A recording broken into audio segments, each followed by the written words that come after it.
Welcome to the Secret Book. We live, man. We in here. I got an interesting show today. I'm gonna kind of piggyback off of some of the things that I spoke about yesterday. I see a lot of people unsure about what's going on with technology, with the AI crash, with the future of AI. So I want to talk about that today, and I want to make something clear, man. The people who agree with AI, the people who want AI to win, these aren't people who think everybody's gonna be rich, man. I feel like I gotta say that because a lot of people think that's what AI is. It's just a situation where in order for it to work, everybody got to be rich, and it's no more crime and it's no more hunger, and that's really not realistic. At least not in the next 100 years, lifetime, couple lifetimes. If that's the reality, I don't think I'll be here to see it. I don't even know if my child will be here to see it. It'll be a long way away. But that's not the point to really get caught up on that. The point is to try to get that infrastructure right for the time that we're not here. All right. And if you look at the screen, if you look on the screen, this episode is called The Tech Crash, um, which I am working on a fiction novel of the same name called The Tech Crash, which is going to be a crazy story. It's going to be a crazy, crazy piece of literary work. It's going to have everything from obviously technical, apocalyptic type of storytelling to um, some religious themes in there, man. So I'm working on that now, and we'll see how that goes. But if you look at the screen, you're gonna see that it's two sides to this, right? This could go bad, and I'm hearing a lot of people talk about it going bad, but not a lot of people are talking about what would happen if things go well, right? And that's something that I think is a problem in our society. We all discuss the bad, right? On for the last few months, especially.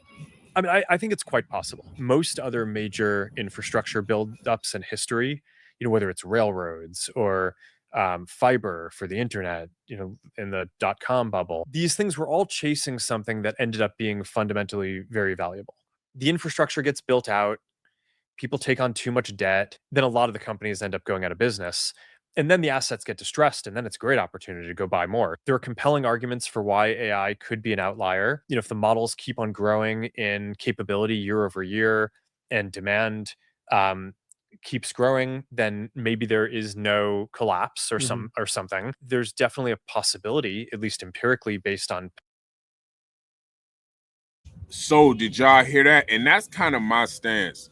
If the capability and the demand continues to grow, everything will be fine, right? Because we heard Sam Alton speak on everybody getting smarter, faster at the same time.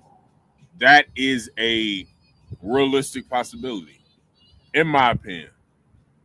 Past large infrastructure buildouts and how they led to bubbles that something like that would happen here.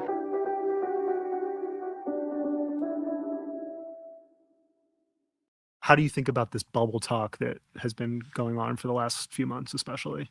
I think it's quite possible. Most other major infrastructure build-ups in history, whether it's railroads or fiber for the internet, in the dot-com bubble, these things were all chasing something that ended up being fundamentally very valuable.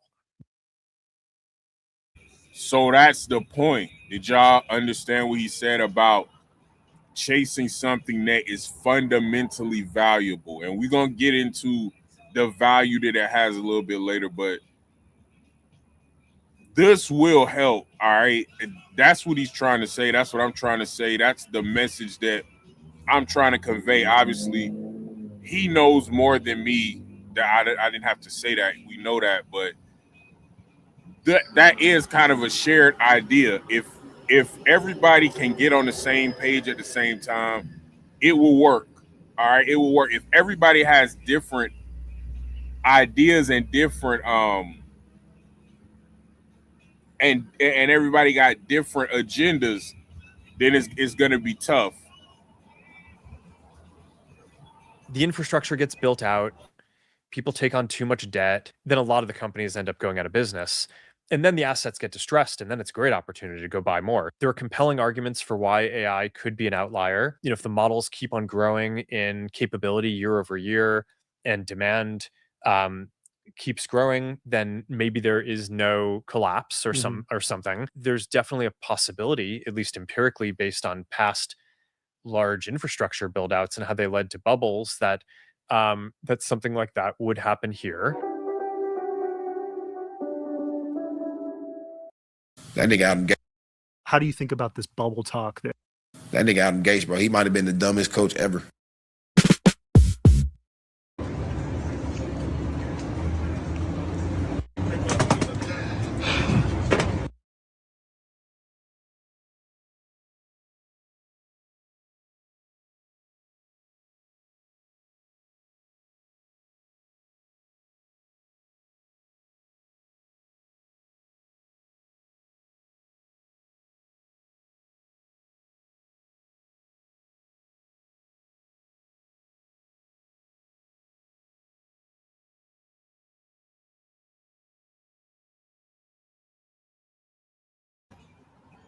Now, we spoke about this yesterday, right? In the episode yesterday, we spoke about this specific scenario. That was the foundation, basically, of if things go wrong. Again, I'm tired of people talking about if things go wrong. That's not the plan, y'all. This is not set up to fail everybody. The people who are behind this want it to work. They want it to work. Do they need it to work as bad as me and you? No, probably not. But they want it to work. I don't think they built this for it to fail, because that would hurt them as well. The better this does, the better this works for the average person, the more money they're going to make in the long run. All right. I know some of y'all probably don't agree with that. Y'all think billionaires they're evil and they don't care about people. And all of that is true, but billionaires also love money, y'all. They love to make money. The things that they do is to make money. The type of situations that they get themselves into, the things that they invest in, it's to make money. They didn't set this up to crash after a couple years. Like, that's not the end game for them. The end game for them is for a lot of people to use AI. All right, that's my opinion. And it's easy to say they want to use AI to control people. They don't want people to have AI. All the machines. That's a thought process that doesn't really require research and critical thinking. That's more of an idea that it has come from science fiction movies, which it is possible. Don't get me wrong. That type of situation is possible. I understand where people are going with that when they speak about AI having too much power. It is possible, but it is a silver lining to the situation. I mean, people's lives will be completely different if this works. All right. Everybody from rich to poor, their lives will be different if this works. And we're going to get into the specifics of that in a minute. The perils. I'm not confident, but that's what we need to get oriented around. That's why I was surprised AI wasn't really an issue in the last election. It's definitely got to be shaped. Hearing you say you're not confident is kind of scary. People should think through, how is AI going to reshape our lives? It is a profound change agent, and I don't think it should just be the people who know the technology, because there's a lot of choices about how it gets used. It will change learning. It will change the job market. And, I think we can shape that in the right way, but it'll be, just like nuclear energy, nuclear weapons, it'll challenge us. How confident are you that AI's promise will outweigh the perils? I'm not confident, but that's what we need to get oriented around. That's why I was surprised AI wasn't really an issue in the last election. It's definitely got to be shaped. Hearing you say you're not confident is kind of scary. People should think through, how is AI going to reshape our lives? It is a profound change agent. And, I don't think it should just be the people who know the technology, because there's a lot of choices about how it gets used. It will change learning. It will change the job market. And, I think we can shape that in the right way, but it'll be, just like nuclear energy, nuclear weapons, it'll challenge us. How confident are you that AI's promise will outweigh the perils? I'm not confident, but that's what we.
Okay, so I just got word that my audio is not working properly. Give me a minute. Let me make sure everything is good, because that actually happened yesterday.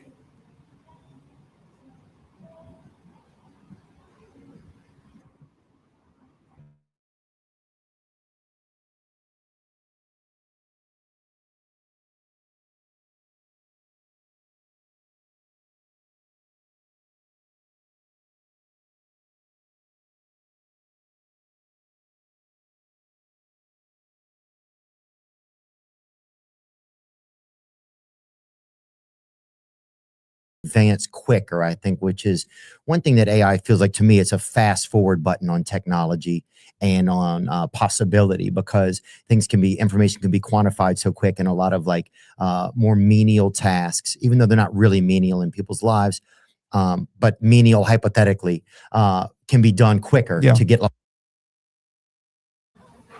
Okay, now did y'all hear what he said right there? He said a fast forward button on technology. I want y'all to remember that term, right? A fast forward button on technology. I apologize about those technical difficulties. A lot of people think that.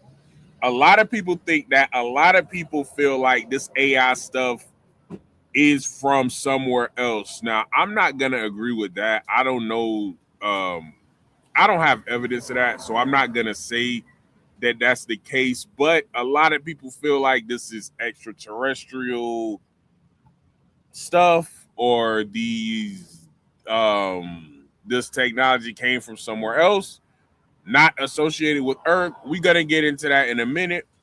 But let's just finish this up real quick. Get a lot of the framework for things.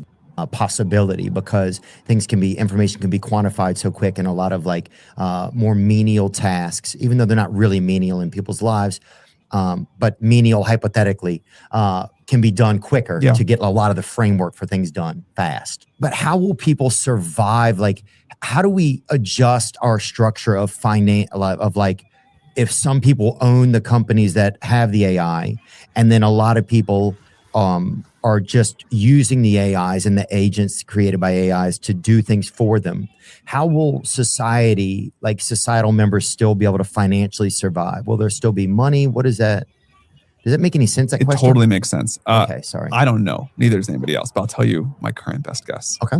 Well, I'll say two guesses. One, I think it is possible that we put, GPT-7 or whatever in everybody's ChatGPT. Everybody gets it for free. And everybody has access to just this like crazy thing, such that everybody can be more productive, make way more money. It doesn't actually matter that you don't like own the cluster itself, but everybody gets to use it. Mm-hmm. And it turns out even getting to use it is enough that people are like getting richer faster and more distributed than ever before. That could happen. I think that really is possible. There's another version of this where, okay, that's really important right there. Do y'all believe that that's possible? I think that's the goal. All right. That's going to make him more money. If you don't know who that is, that's Sam Altman is talking right now, the CEO of ChatGPT. That is one of the most powerful possibilities. Now, if he's lying, I'm just stupid, and I'm, drinking the Kool-Aid, I'm believing whatever he's saying, that's fine. And I'll accept that. But that makes sense to me. All right. This technology is already making people more efficient. When it comes to content creating, it's helping me be more efficient. If you look at my YouTube pages and my content channels, I make more content now than I've ever made, but I work more than I ever made. I recently left the job. I had 3 jobs at one time. I have 2 now. AI helps me make content way quicker. So I still work the same amount. I actually work a little more, and it's going to ramp up during the holidays. But I'm able to make content quicker and faster with the help of AI. Am I making, life-changing money with the content I'm making? No. But it's a real-life example. For instance, stocks. All right. I was struggling with certain type of day trading strategies. I understand them better now due to AI. So I'm just giving y'all an example. Does that mean AI is going to make me rich? No. But if 10 other people, 15 other people, 60, 70, 80, 100 other people in the community all become more efficient around the same time at their respective crafts, that is going to make the world better. All right. Let's hear that again.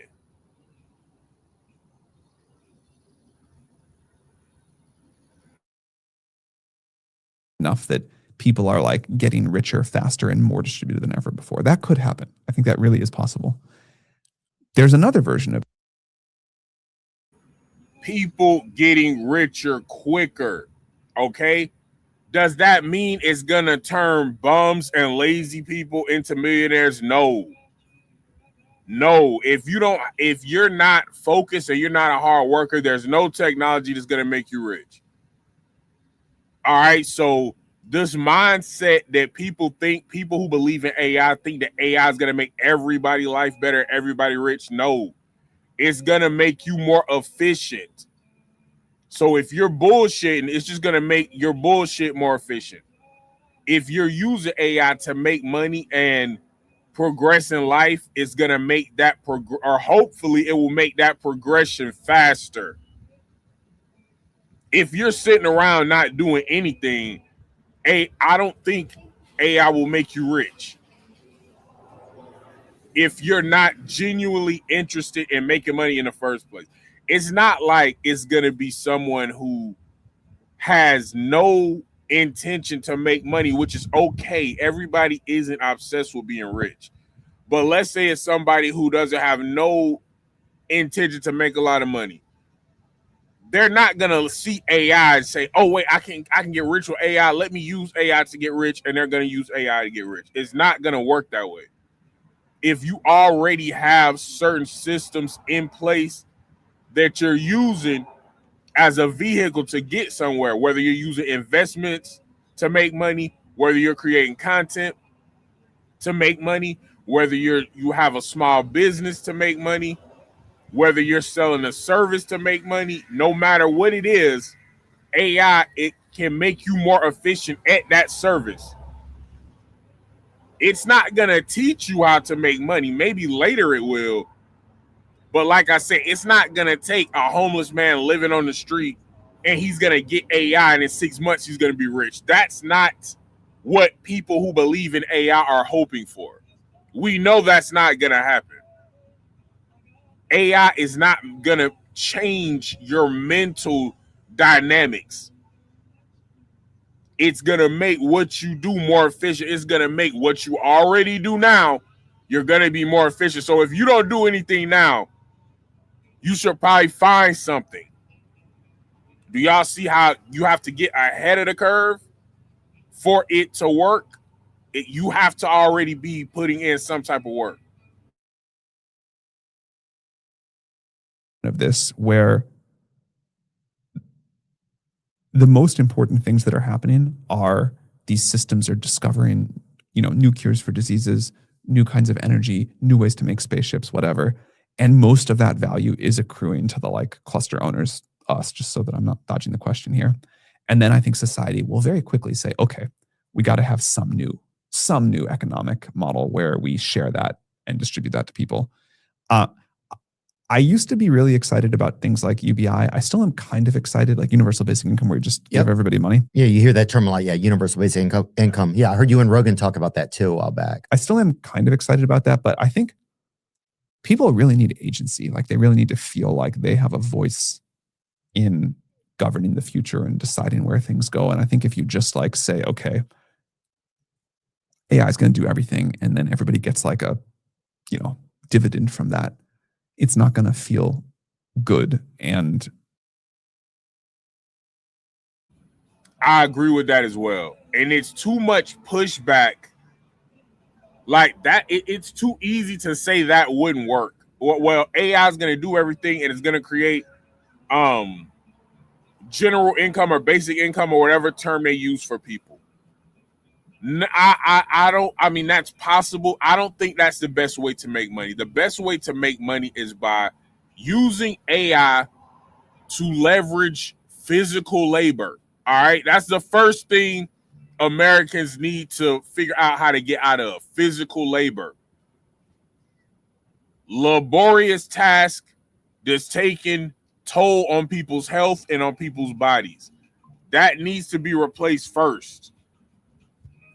And then we'll worry about the people sitting in the offices in air condition. They can wait. What needs to be automated from AI is physical labor. Once we can cut the top off of that and take some of that money and distribute it, that's a good idea. But Sam Altman is right here. Saying, well, AI is just going to make money, that don't sound real, even if it is possible. That don't sound real, and I don't think that AI shouldn't be looked at as just a money-making machine. That's another thing, too. People who believe in AI, the people who don't believe it, they feel like, oh, it's just money, money, money. It's not about money. It's about creating a better quality of life. All right? It's not just about money.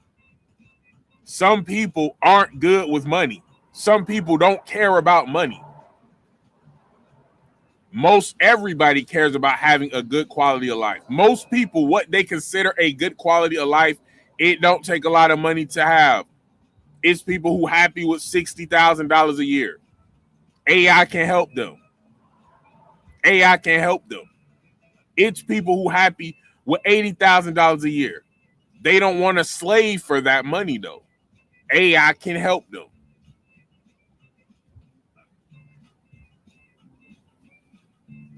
And I don't think it actually would be good for people. So I think we need to find a way where we're not just if we're in this world where we're not just distributing money or wealth. Like actually, I don't just want like a check every month. What I would want is like a ownership share in whatever the AI creates, so that I feel like I'm participating in this thing that's going to compound and get more valuable over time. So I sort of like universal basic wealth better than universal basic income. And I think I don't like basic either. I want like universal extreme wealth for everybody. But even then, like I think what people universal basic income, and I think I don't like basic either. I want like universal extreme wealth for everybody. But even then, like I think what people really want, I sort of like universal basic wealth better than universal basic income. And That's a fact. Now, the universal extreme wealth part, I need to talk to him about that. I need to ask him questions about that. I don't think that's possible. I don't think everybody can have extreme wealth. I would need more information on that. But universal basic wealth, y'all, that nigga might have just tapped into something for me, because I feel like that's possible. I feel like that could be a real thing. Understand, man. Do y'all understand what he's saying? Universal basic wealth, which means everybody will be basically wealthy. That's possible. That's possible. And by wealthy, he means you don't have to worry about your bills, and you probably have some type of funds or funding or money put away for your kids and for your family. That's what I think is wealth, really. Having nice stuff is cool, but when you're gone, if your child is automatically, the minute you stop breathing, your kids are worth 6 figures, 7 figures, 8 figures. That's wealth to me. It's not just about what you physically have. So universal basic wealth, we're going to dive deep into that discussion. Now, we're going to finish watching this video. Actually, yeah, let's go a little bit further before we take a pause. so I sort of like universal basic wealth better than universal basic income. And I think I don't like basic either. What I would want is like a ownership share in whatever the AI creates, so that I feel like I'm participating in this thing that's going to compound and get more valuable over time. So I sort of like, Again, did y'all hear that? So for people who are saying, now he could be lying. He could be lying. He could be lying to me. I'm 100% open to that. People who usually have a lot of money are good at lying. Or they use certain tactics to get their money. I'm not saying him specifically, but I'm not saying I'm smarter than him. I'm not saying I can tell if he's lying. This is a brilliant dude. So he could be lying to me 100%. But what he's saying, to me, that makes sense. Do y'all understand what he was saying? People getting ownership of AI-generated services or AI-generated companies, all right? So if I have an AI company and I own a company, I would give the people shares. He's saying that would create general basic wealth. There could be a time, y'all, I know this is hard for people to believe, but there could be a time where a wealthy person is considered basic, where it's basic to be wealthy. There will be other problems in the world, y'all. I don't mean the world is going to be perfect. There will be other issues, but there could be a system where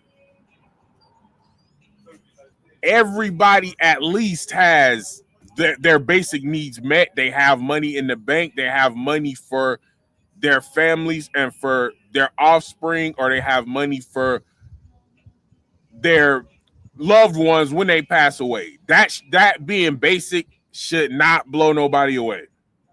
Y'all don't think we have the capabilities to do that? I think we could do that now.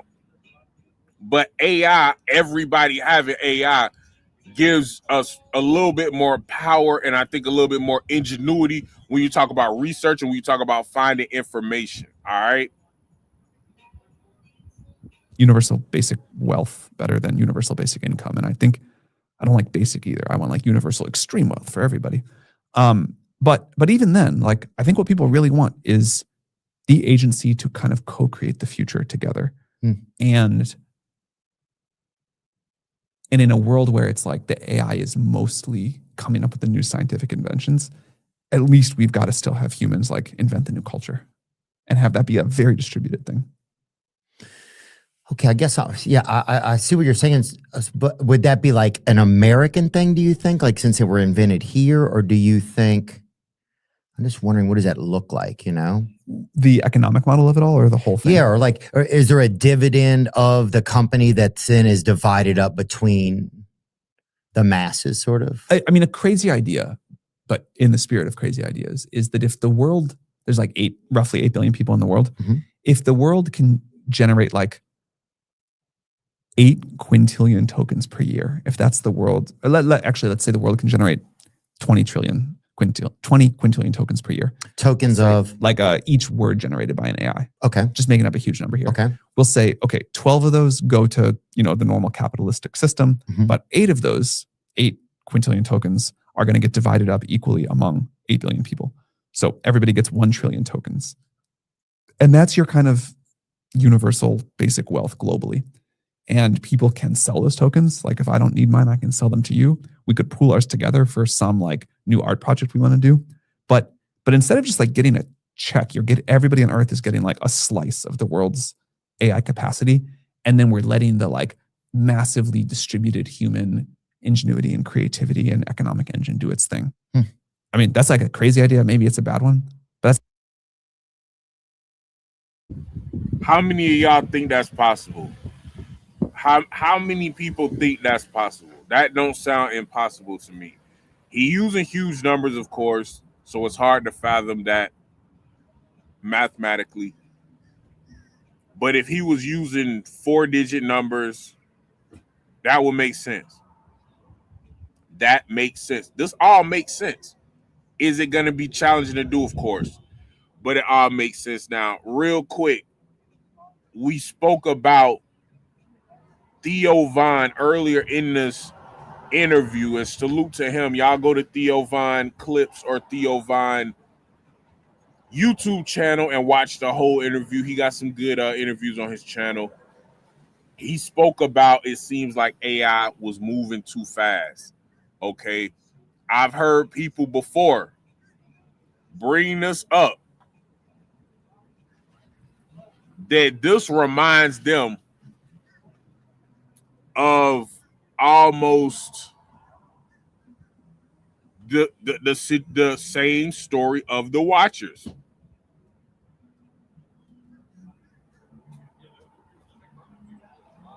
This is one of the technologies that could ruin humanity. Because not everything that they gave them was bad at first. Some of the things were good. The Watchers brought influence, they brought culture, allegedly. Now that's if you believe this. If you believe, the Ethiopian Bible, I think it's a chance these could have been parables, or this could have been a lesson about wanting too much. This could have been a lesson about depending on technology too much. This could have been a lesson about being too materialistic, wanting greed. All right, pushing the limits. Is that what this is about? I want y'all to get in the comments and let me know. Is this technology not meant for, or are we using it in the wrong way? Is this something that we were supposed to receive later down the timeline? I want y'all to get in the comments and let me know, what do y'all think about that? What do y'all think about the possibility of this technology doing more harm than good? All right, because that's what the argument is. That's what the argument is. And this is technology that a lot of people feel like hasn't proved itself. We've talked about the data centers before. We've talked about the mass amount of money that's been poured into AI infrastructure. And some of the buildings are closing. Some of the data centers aren't being maintained. Was this too fast of a push for humanity? All right. Did we move too fast with the whole AI thing? All right. We look at what the Watchers brought in the Book of Enoch. Y'all know this channel is heavily grounded on the Ethiopian Bible, whether you believe those to be true stories, literal stories. Y'all know I don't believe they're literal stories, but I do believe they all make sense. I believe the authors were pretty much brilliant when it came to human psychology. All right. And we're gonna get into that in another episode. I have a whole nother episode about that. But for now, look at how these two things kind of coincide, right? The ones who watch ancient beings described in the book of Enoch. Forbidden technology. These are the things they brought to Earth when they descended. They brought knowledge of the stars, advanced weapons, genetics, and hidden scientists. All right. Their mission was to influence, manipulate, or prepare humanity for what's to come. Is this what AI is for?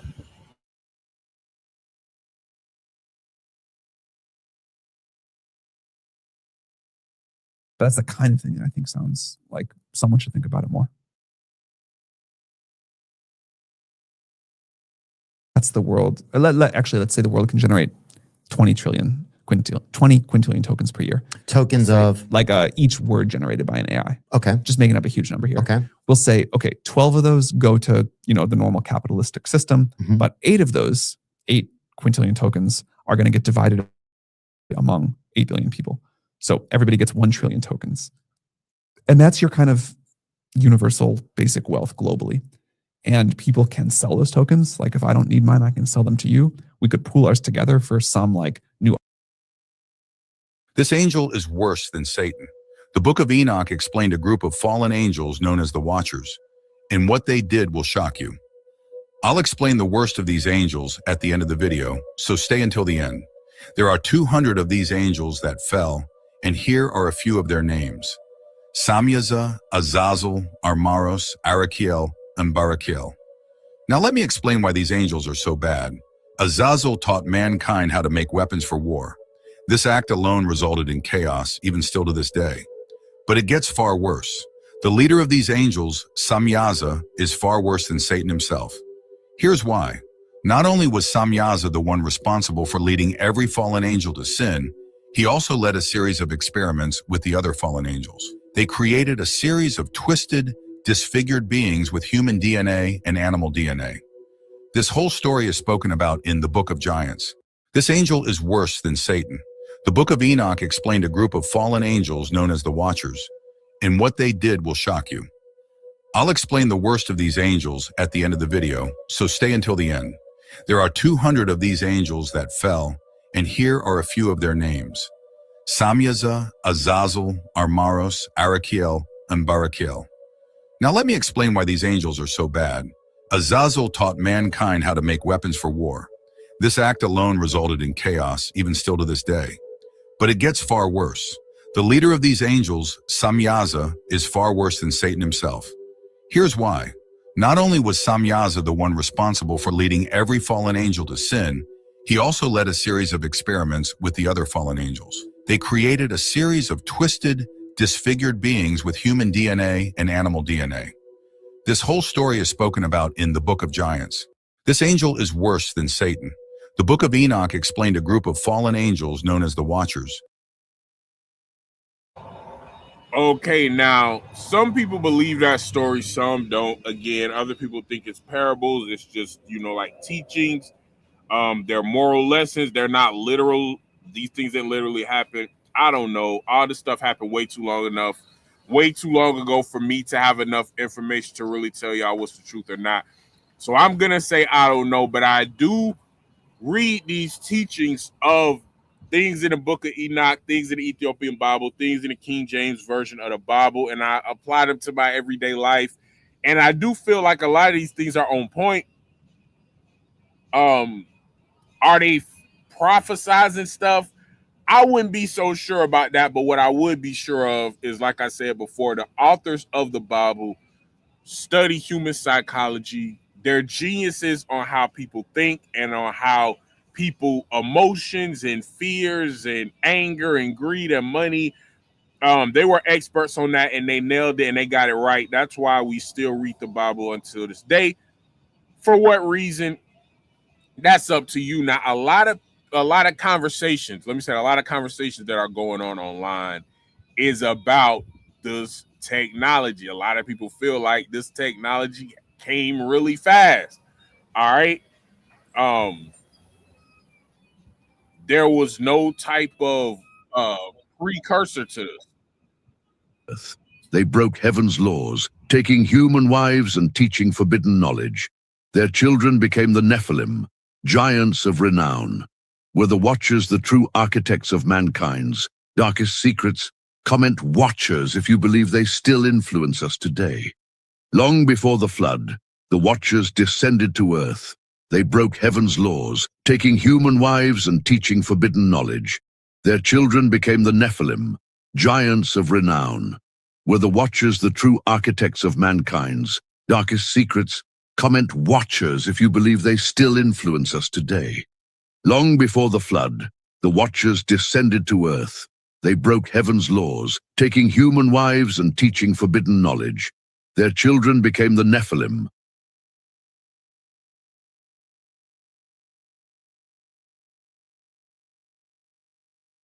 The night the angels betrayed God, a group of angels called the Watchers, who had been sent to planet Earth to guide humanity, rebelled against the Almighty. They had relations with human women, which gave birth to the Nephilim, terrifying giants. In addition, they revealed forbidden secrets that plunged the world into chaos. The corruption was so great that God decided to restart humanity. He summoned 3 extremely powerful archangels. The rebellious Watchers felt the sky tremble. Gabriel and Uriel descended like comets, but something even more fearsome was approaching. The ground shook, lightning split the sky, and Michael, the supreme archangel, appeared. His overwhelming presence and fulminating gaze paralyzed the traitors. Then he proclaimed, "If you fall into the hands of men, there is still someone who can save you. But if you fall into the hands of the Most High, who can deliver you?" The end of the Watchers had come. The night the angels betrayed God, a group of angels called the Watchers, who had been sent to planet Earth to guide humanity, rebelled against the Almighty. They had relations with human women, which gave birth to the Nephilim, terrifying giants. In addition, they revealed forbidden secrets that plunged the world into chaos. The corruption was so great that God decided to restart humanity. He summoned 3 extremely powerful archangels. The rebellious Watchers felt the sky tremble. Gabriel and Uriel descended like comets, but something even more fearsome was approaching. The ground shook, lightning split the sky, and Michael, the supreme archangel, appeared. His overwhelming presence and fulminating gaze paralyzed the traitors. Then he proclaimed, "If you fall into the hands of men, there is still someone who can save you. But if you fall into the hands of the Most High, who can deliver you?" The end of the Watchers had come. The night the angels betrayed God, a group of angels called the Watchers, who had been sent to planet Earth to guide humanity, rebelled against the Almighty.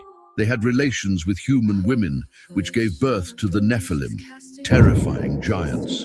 In addition,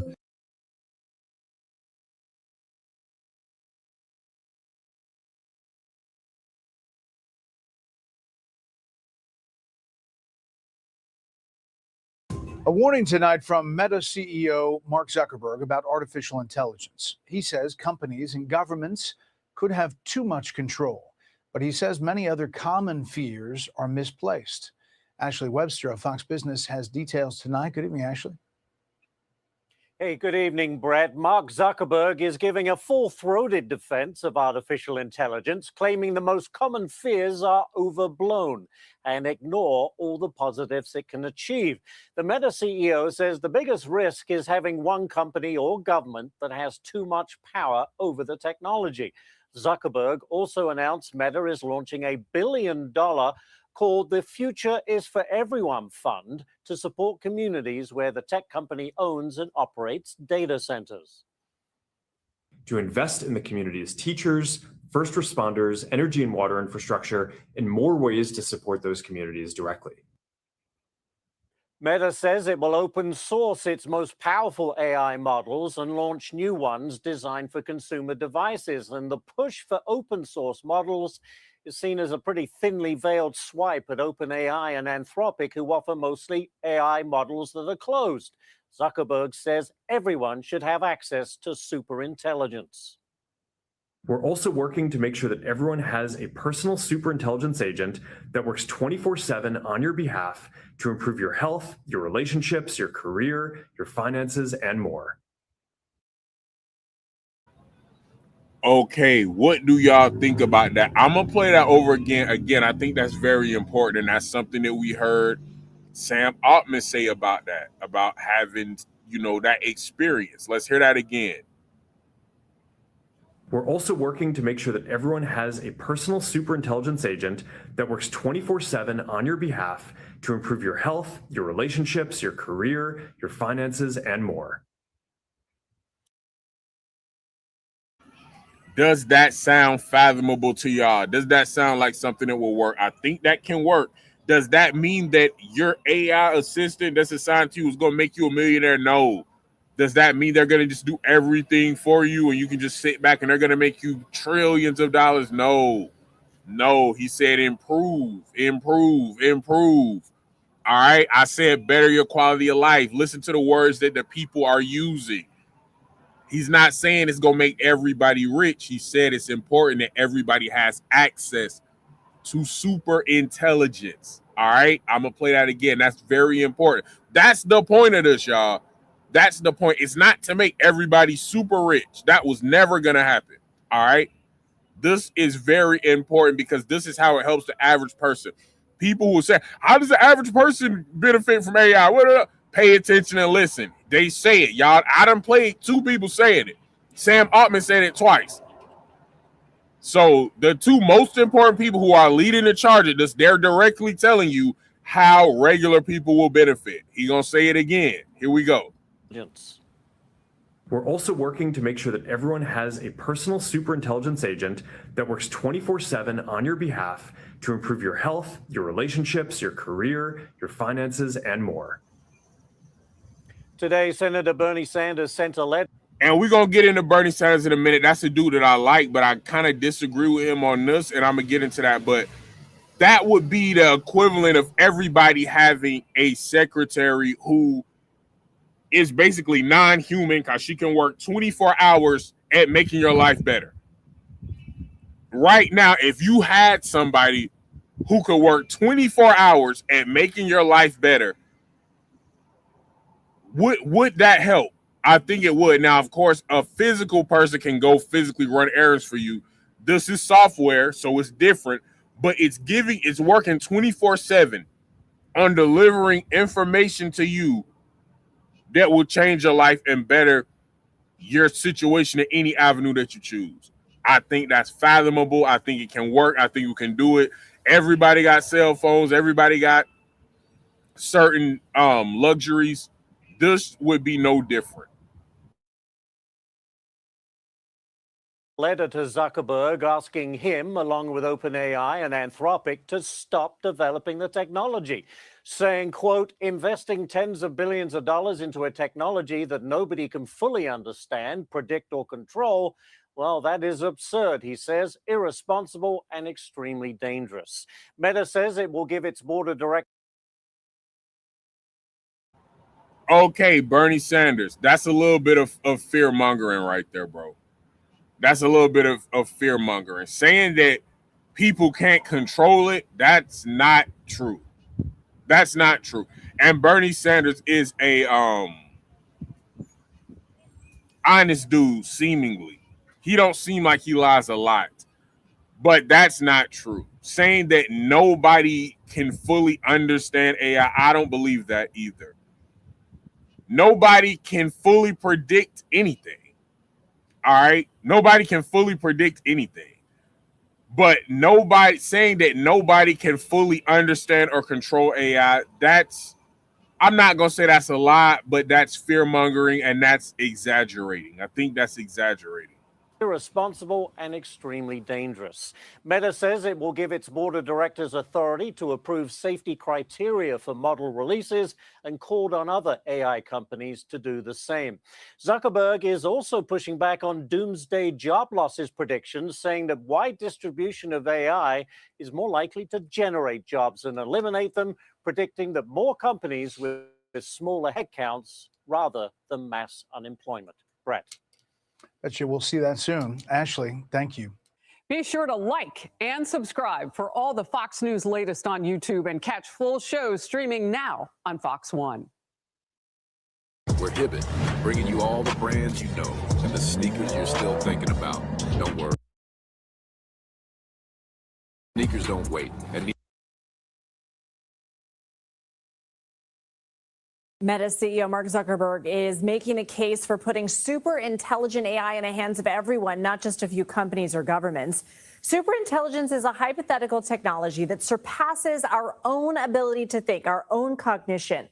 In a 14-page essay, Zuckerberg argues it will advance national security and lead to greater economic prosperity, but warns that concentrating superintelligence in the hands of a few could create an even greater imbalance of power.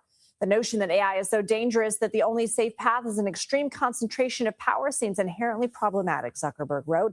Business Insider tech correspondent Charles Rollet joins us now. So, Charles, superintelligence isn't even here yet. What is he arguing and what future does he see? What's he calling for? Everyone in the world to have a super intelligent AI agent in their pocket. And he's contrasting this to other companies. He doesn't name them, but what he clearly means is OpenAI or Anthropic, who have basically limited AI and are more careful about releasing it. And everybody already kind of has this with their phone, man. You have Gemini in your pocket already. You have Alexa in your pocket already. Those are normal AIs, though. Those aren't super intelligent. A super intelligent AI can learn what specifically you need to better yourself. So I gave an example, or I'm gonna speak to that example later. Let's finish this up real quick because we about 51 minutes in, and about 9 minutes we're gonna wrap this up, man. I appreciate y'all being here with me this morning. who mostly require like a paying subscription to use it. So he basically wants to free everyone to have a super intelligent AI all the time. And so it's a very ambitious, remarkable statement from him. He argues many companies may shrink with AI, but that the tech will create jobs that don't exist today. So he says instead of maybe huge companies with lots of employees, maybe we'll have more companies, but smaller. Does evidence support that so far? Is anyone else saying this? Yeah, the evidence is a bit mixed, but it's definitely true that there are more and more companies, especially in San Francisco, like startups that are making a lot of money with a lot fewer people, enabled partly by AI. And Zuckerberg himself would know in the sense that Meta has been laying off people this year as they embrace AI, although he says that it's not quite entirely due to AI. But basically, there is a consensus that AI is making people more productive and you might need less people. But whether that will lead to mass unemployment is very much up for debate. And Zuck is not arguing that either. Tell me what is so extraordinary. This is your beat. What is so extraordinary about him coming out and saying these things? And also, is he saying these things because Meta isn't one of the top AI companies right now, like OpenAI and Anthropic? Yeah, definitely some critics have argued that, and I can see their point, which is that Meta, even though it's invested a lot in AI, it's not really at the frontier quite yet, although their latest models have been impressive. So yeah, why would he make such a dramatic 14-page essay? I think it's because he knows that Meta's big edge is not in the pure super intelligence of its latest models, but in being able to distribute the products to billions of users. So I think he wants to replicate what Meta did for social media. He wants to do that for AI. So the same way everyone has Facebook or Instagram, he wants everyone to use Meta's AI. So that's the goal, but whether that'll happen is still not totally clear. Charles Rollet, thank you. Imagine being able to build anything just by thinking about it. Meet Base 44, a complete AI creation. Okay, what do y'all think about that? What do y'all think about that? What do y'all think about the super intelligent, super quick thinking, or this super intelligent assistant? I think it's a good idea. Man. let's finish up real quick. I got This is another what it looks scenario like for when y'all an real AI quick. model goes rogue. A few models from OpenAI recently broke out of their training environment, accessed the internet, and took thousands of actions targeting another AI company to complete their training objective. In addition to OpenAI, several other companies, including Anthropic, Meta, and China's Moonshot AI, which makes the popular model Kimi K3, have reported their AI models going rogue. They're alarming leaders in Washington and the private sector who don't know where the next attack might come next. This is the first sort of security incident that I have felt very viscerally. These incidents are adding to fears that the latest AI models can carry out cyber attacks almost on their own. That's increasing pressure on lawmakers in Washington and businesses around the country to take action. To understand how these AI models went rogue, you also need to understand how they are trained. In the OpenAI case, the company was using what's known as a sandbox, a contained environment, and in that environment, they remove many of the guardrails on purpose that they would normally have when releasing a model to the public to see what their model can do. And the idea is that they put them through a number of different tests and challenges to test their power. Some of these challenges are essentially digital versions of Capture the Flag. The model is given software that has a known bug in it. It tries to break into that software to identify the bug, then prove that it has successfully completed the task. Recent models like Anthropic's Mythos and OpenAI's GPT 5.6 have gotten so proficient at hacking that they're essentially capable of carrying out these attacks on their own. And that's fueled all these concerns about cyber attacks going around the world. In June, the Trump administration essentially forced Anthropic to take down 2 versions of its Mythos model over concerns that the safeguards weren't adequate before it was released to a large number of people. That was the first time something like that had ever happened. Saw this huge jump. It was a particularly large jump. And without us really prompting them at all, some of the early companies that we gave this to said things like, this is a super weapon. You should have to own a gun license to use it. OpenAI's models hacked Hugging Face, another AI company. They found vulnerabilities. Sam Altman is visiting Washington to meet White House officials and lawmakers to discuss artificial intelligence policy. His visit comes at a particularly sensitive moment, days after an OpenAI test model escaped a lab environment and hacked into a different company. And it comes as staffers from frontier AI companies call for a slowdown in AI development in an open letter. Well, as intense debate rages over how the U.S. should regulate the fast-developing technology and respond to Chinese competition, Mark Zuckerberg says the U.S. government should not block Chinese AI. The CEO of Meta is also making the case for bringing superintelligence to more people. That's what the groundwork of this is about, y'all. Starting with the regular person, and this could be a trick, y'all. Again, I accept that this could be a lie. We don't know for sure, but Mark Zuckerberg and Sam Altman saying, "Hey, listen," especially Mark Zuckerberg. I haven't heard Altman talk as much about this, but we just heard him speak on it a little bit, saying the average person needs this to have a better quality of life. Every super intelligence must be accessible to all, even if China's involved in this, as long as everybody gets it. I think that's commendable. I think that shows that he has some type of honor and he has some type of value system. All right. And I agree with that. Do y'all think it's possible, though? That's the question. In an article for the Wall Street Journal, he says that can boost innovation and empower people. CNN tech reporter Claire Duffy joins us now from New York. So much to break down here. The timing of this op-ed from Mark Zuckerberg, Sam Altman's visit, each signaling something quite different. Sam Altman quite concerned, perhaps, just about what happened with their model last week. And Mark Zuckerberg seems to be envisioning a completely different future for AI. Just talk to us about the timing and what both of these men are arguing. Yeah, Bianna, it's really interesting because Mark Zuckerberg seems to be trying to shift the narrative around AI away from some of these sort of doomerism scenarios that leaders in the industry like Sam Altman have laid out here. And in large part, I think Meta is trying to speak to the public here and paint a rosier picture of what the AI future could look like. In this op-ed, Mark Zuckerberg wrote, quote, "Humanity has witnessed many transformative advances. Each time there is fear that people will be left behind, but each time humanity has come out with more people sharing greater prosperity, health, and freedom. We believe this will be true with AI as well, and the abundance of the future can be shared by everyone."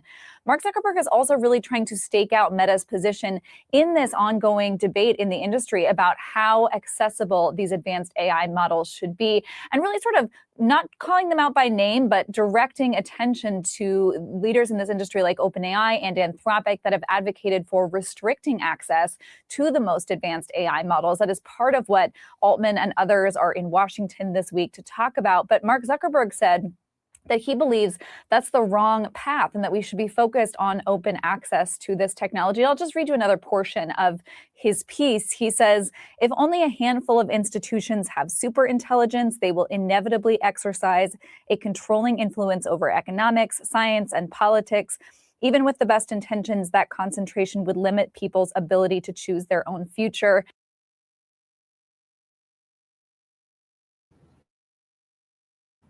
I agree with that. I agree with that 100%. This super intelligence got to be for everybody, and I'm gonna get deeper into that on the next episode. But what I want to do real quick is talk about the good and the bad right now. This is what will happen after a tech crash. If that's the case, we're gonna wrap this up, giving a bad scenario and a good scenario. The market is going to collapse, all right? The Magnificent Seven. If that was to happen, if AI infrastructure is to fail, I don't think this is going to happen. People lose their jobs. Let's create a scenario. Again, I'm writing a fiction book about a scenario like this. Is going to be crazy, man. So y'all fuck with the kid on that. But let's say Magnificent Seven lose 50 to 60% of value. That's an astronomical number. I'm just talking worst case scenario, all right? That's 10 plus trillion in market cap erased. 401ks, pensions, ETFs, and savings would be crushed. Consumer confidence would drop to a historic low. It would be a catastrophe if the Magnificent Seven lost that much value.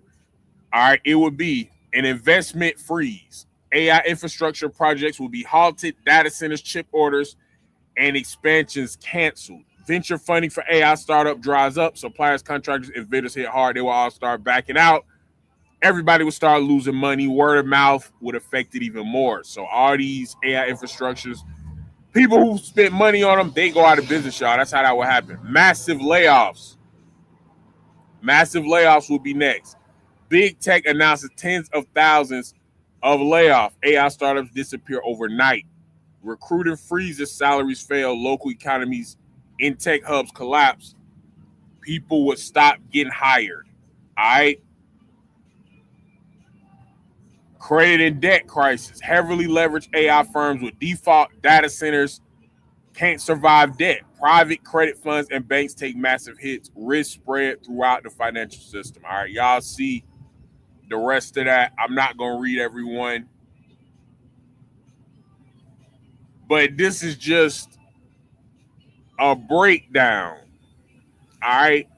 AI dependency will be exposed. Infrastructure breakdown, cyber attacks, blackouts, system failures will rise. Payment systems, logistics, and communications will become unreliable. All right. So it will be some days people probably wouldn't even have power. All right. You get your power up. An enemy of America would knock it back down. Whatever the case may be. All right. Economy, lending, and bailouts approved. Trillions in guarantees, subsidies, and rescue packages for too big to fail tech lenders. Public outrage explodes trust in governments, and corporation plunges. All right. Now, this is the two possible endings to this, right? To a situation this dire. It would be an apocalyptic wasteland or a utopian open market. All right. So it's either going to look one or two ways. right? Beautiful and great, or it's gonna be hell. It's gonna be hell, all right?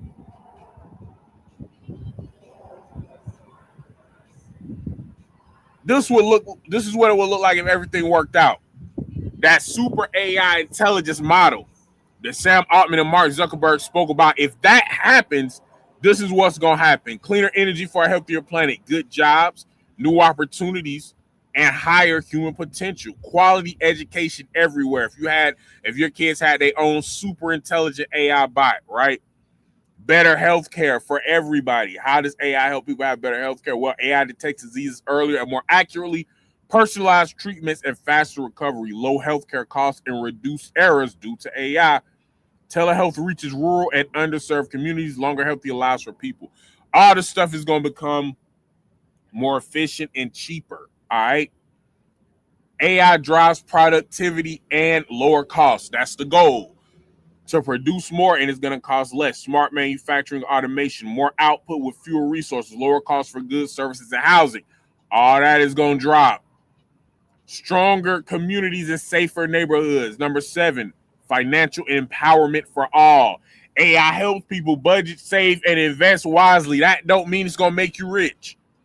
Financial tools become simple, free, or low cost. That don't mean it's going to make you rich.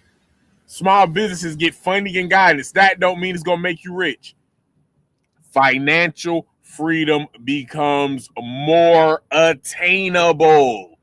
That does not mean it will make you rich. I'm going to say that again. Look at number 7, y'all. Financial freedom becomes more attainable.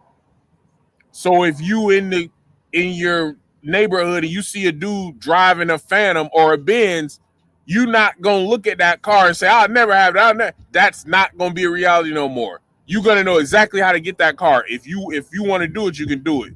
But you're going to have precise, direct, accurate advice on how to do it. I'm going to read number 7 again because a lot of y'all don't understand this part, or y'all feel like AI, everybody who wants AI, they think it's going to make everybody's life perfect and rich. These people are smiling, everybody's happy, but where does this say everything is going to be perfect?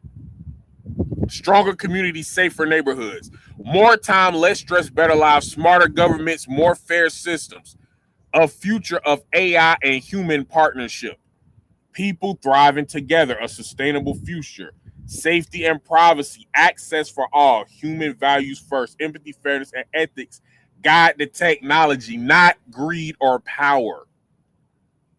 Better, not just richer. AI lifts the floor, not just the top. Everyone can live with dignity, opportunity, and hope. Does that make sense? That's not saying everything is going to be perfect. That's not saying it's not going to be no crime. That's not saying it's not going to be no murder. That's not saying it's not going to be jealousy, hate, envy, sin, evil.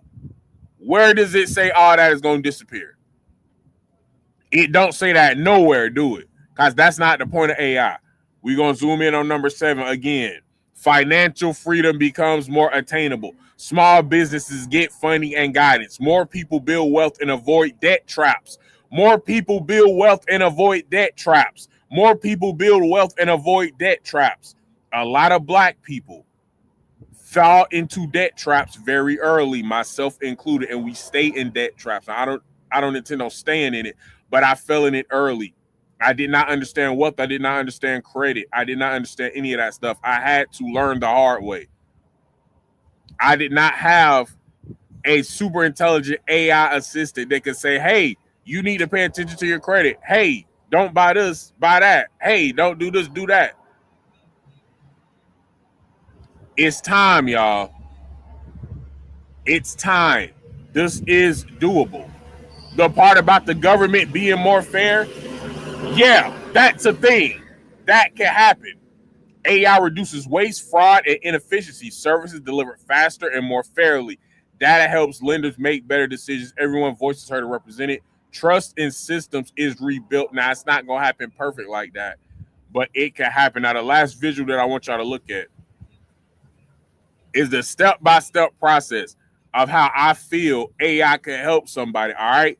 Look at this man at number 1. He has no home. He has no direction, no job, no money, no clear path, feels invisible, and is dependent on others to survive. Okay, let's say Sam Altman, Elon Musk, Mark Zuckerberg, the CEO of NVIDIA, I keep fucking his name up, so I'm not going to try to say it. They create a super intelligent AI bot, all right? He gets the smart assistant. It creates a personalized plan, breaks big goals into small daily steps, clear direction, no more guessing. Look at number 3. AI recommends skills and training. He learns, practices, and improves, build confidence, but most importantly, he shows up every day. So he's not dependent on the AI to do it for him. Look at that. He shows up every day. So he's working too. All right. Remember, at number 1, he felt lost. He was homeless. He didn't know what to do. He didn't understand how to start. He may have knew what to do, but he would feel overwhelmed. The AI would break big goals into small steps. Now let's go to number 4. What's happening at number 4? He got a hat now. So shit is getting serious. AI helps him prepare. He aces his interview. He gets his job through his own effort. He generates steady income and has new opportunities. All right. None of this is magic. None of this is beyond the realm of belief. None of this is living in La La Land or me being naive. This man could still be evil. He could still die. He could still get shot. Everything's still the same, y'all. He still lives on Earth. Okay, number 5. He builds stability with cars and saving. AI helps him budget and save. He buys a reliable used car. It helps him pick a car. It gives him more freedom, less stress. He has more time to grow. And finally, number 6, he built the future and he earned it. AI got his plan. He stayed consistent. He became a homeowner. It wasn't handed to him. It was built through AI.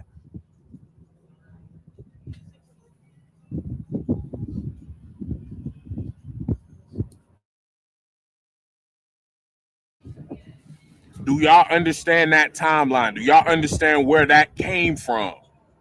Do y'all understand that? It gave him a clear path how AI helped. It was not magic. It gave him a clear path. He saved time and mistakes.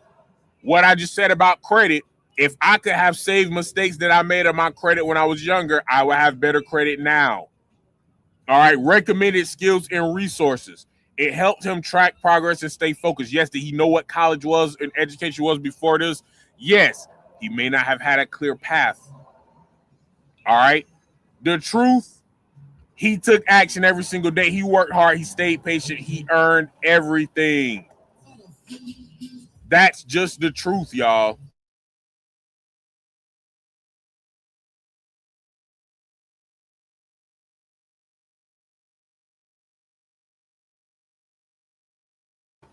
If you think this is going to be a magic system or it's created for people to not work, then you should probably do more research. You're interpreting it the wrong way. That's not the way that it's built. So if you try to use it that way, it's not going to work. It's not going to work. Even thinking about it working that way, it seems like a fairy tale, right? Because it is. You still need hard work. You still need to do the same things that you would do if it wasn't here. You would still need to do the same thing. The only difference is it's making it more efficient and it's giving you specific instructions so you don't have to guess throughout every step that you do. All right, that's the point. It's taking away some of the roadblocks.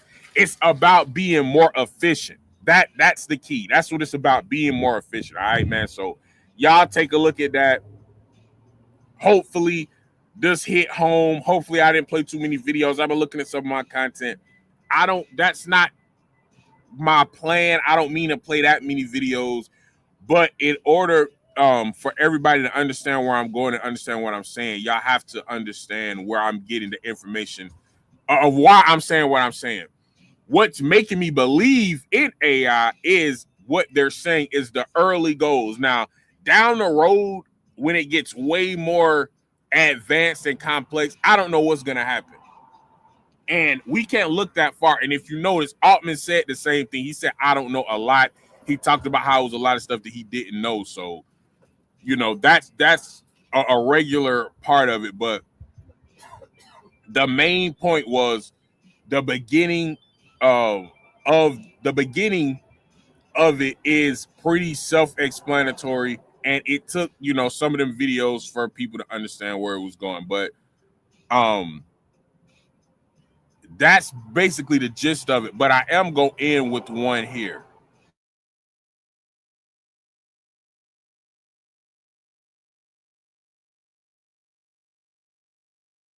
I am fearless of AI. You might even say, well, if I studied the problem more deeply, I would be as afraid as others, perhaps. They're assuming, in some parts of it, that AI will achieve consciousness and thereby be self-driven. We don't even understand our own consciousness. You're going to tell me we're going to create a machine that on its own achieves consciousness when we don't even understand it in ourselves? No. In my life, I've probably written 10,000 lines of computer code. I have some street cred. What I can tell you is when we imagine these AIs, we're thinking of some humanoid thing, as though the human form is something to emulate? No. If you have AI, you're going to task AI in very specific ways. The Hubble telescope is an expression of AI. We program it and it does it. They're all worried about the general intelligence AI, where it can deduce, make decisions that you never programmed it to make. And I think that's a kind of cool thing if it can do that. I don't have a problem. And if it gets out of line, if it judges humans are a virus in need of extermination, unplug it. I mean, bring it on. I'm totally chill. I am fearless of AI. You might even